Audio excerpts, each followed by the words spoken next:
When you are into this energy, you are not really into this world. You may feel certain levels of energies, but you cannot really describe what exactly you've seen. We don't already really see anything clearly. We realize that sun is active, and when the day starts, we have to be active to make progress into this world. We need to do certain type of action to get a specific result. It is very easy when you stay in the center. You think about what you don't want to think. You act how you don't want to act. Did you notice they just move their leg like this under the table? Do they do it consciously? Probably the body is releasing certain tension of its anxiety. Hello, beautiful souls. Today we will be talking about moon and the sun consciousness. What a wonderful topic to meditate and contemplate upon, to elevate yourself and bring yourself out of all the problems where you are currently stuck into, and to find the solutions from a bit higher perspective, from the perspective of higher self.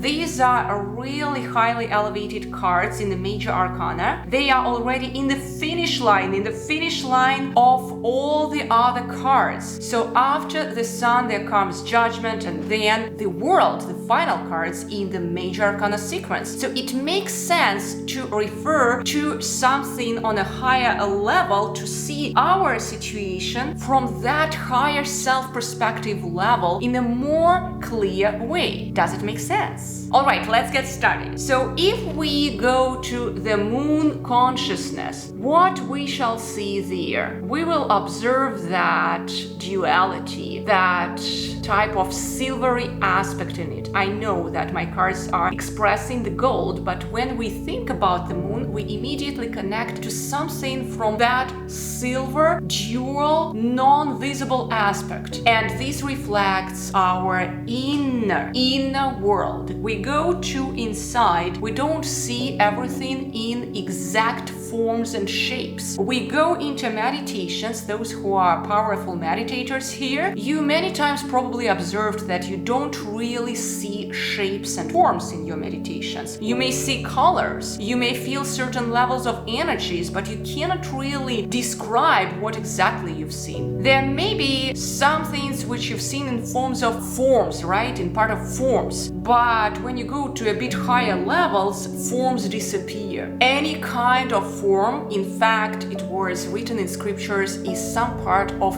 ignorance. Ignorance, it's something what in fact has a shape and a form. We live in our form, in our circle, and we know that circle. So we kind of separate ourselves from the sun, we perceive ourselves as a separate being. So anything separate, so-called, having anything, any kind of shape or form, is already called a certain level of ignorance. That's how it's called in scriptures. It's not Julia who shaped that term. You can find it in those ancient wise books. Now, if we go and continue contemplating the moon consciousness, what we will see? We will see that actually all the duality from this world, it starts disappearing there. We don't already really see anything clearly. And in the moon consciousness, we have to let go. We don't really act. We are observing. We are meditating. We are contemplating. We are passive. That's why that type of energy, passive, accepting energy,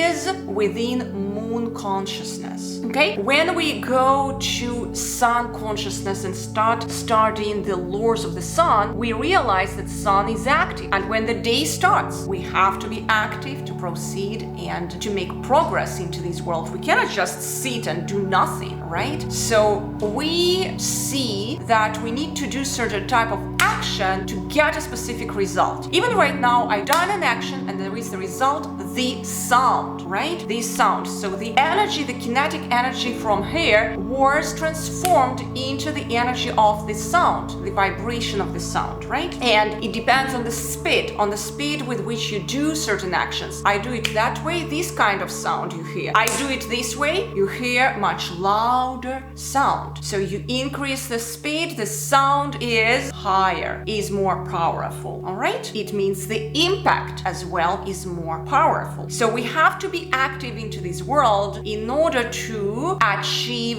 certain results. This meditative energy, the energy of contemplation, it's the moon energy, right? We can sit under the tree bodhi, for example. We meditate, but we do nothing. We are into the moon world. But when we act, we are certain type of living yogi in action. We are under the sun energy, okay? Both ways are beautiful ways. However, we want to choose which kind of energy we are being led by into this world. And guess what? We can choose which energy is prevalent at a specific time in our life and just allow it to lead us today to nourish and nurture our soul. For example, what I am doing in my personal life, I usually meditate 2-3 hours per day. I have that privilege and I am under this moon energy. I go inside myself, I empty myself completely, and I allow this to come into me and be united with it. I literally disappear through the process. I don't notice time. When you are into this energy, you are not really into this world. You are there, so-called. And it's a practice. When I started, it took me some while. It's like a gym. You must start and then increase the timing for your meditations. There are certain ways, tools, which you can use to start that passive type of meditation in an active way. And I can teach you through the process. Here and there, I will create certain types of videos which will help you along the way. In case if you are interested, please write me in the comments below and I will help you along the process. And if I see that type of interest in you, I will be so happy to share. Now, after my meditation, I go into the world. I start acting with the world. I start creating my sound, my vibration. Okay, so right now I'm speaking to you. I literally create that sound not by sitting, not by meditating. This is already the active meditation. When I do certain things actively from my center, but I'm deeply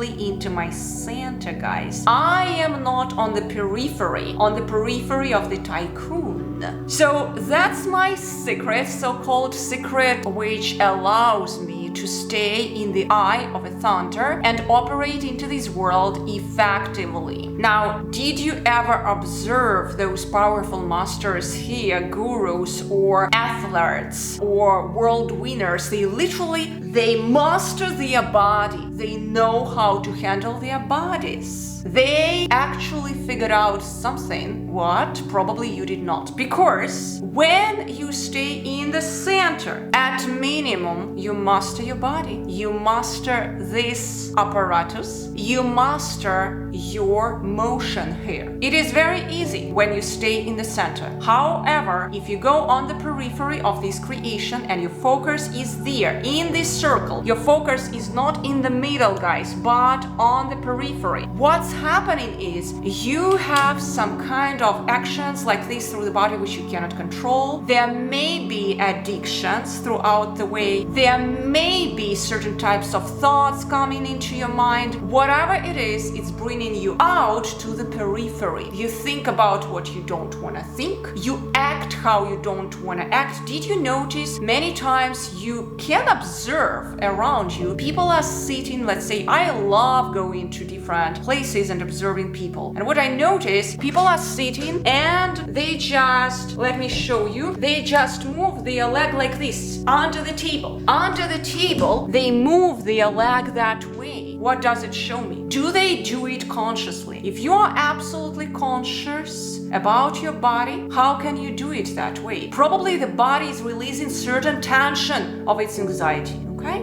When you are conscious and you're present, you are in the moment. You don't spill that precious energy. Your body is your energy. But when you have that charge, the negative charge in you usually, or too much positive charge, too much excitement, you actually don't even notice how your body unconsciously, without your even thinking, starts releasing that charge. And when we do those actions with our body, within our body, what's happening is our body gets torn out with time. It's the same like we add certain addictions. With time, whatever the addiction is, certain types of drugs or certain types of things which we put inside our body to balance ourselves, and we don't balance from within in a safe, healthy way, because guess what? We have a factory here within ourselves. When we go to the center, we balance ourselves from within. There is a science behind it, the technology. It's not some magical miracle. But when we add substances into our body to balance ourselves, whatever it is, let's say certain types of continuous supplementation, drugs, too much coffee, whatever it is, there is a difference. Whenever we drink coffee per our choice, I drink it today, but tomorrow I choose not to drink it, it means there is no addiction, guys. But when I drink it every day to pump up energy, it means we are already on the needle, okay? It's the same with sugar, it's the same with absolutely everything else, with supplements, whatever.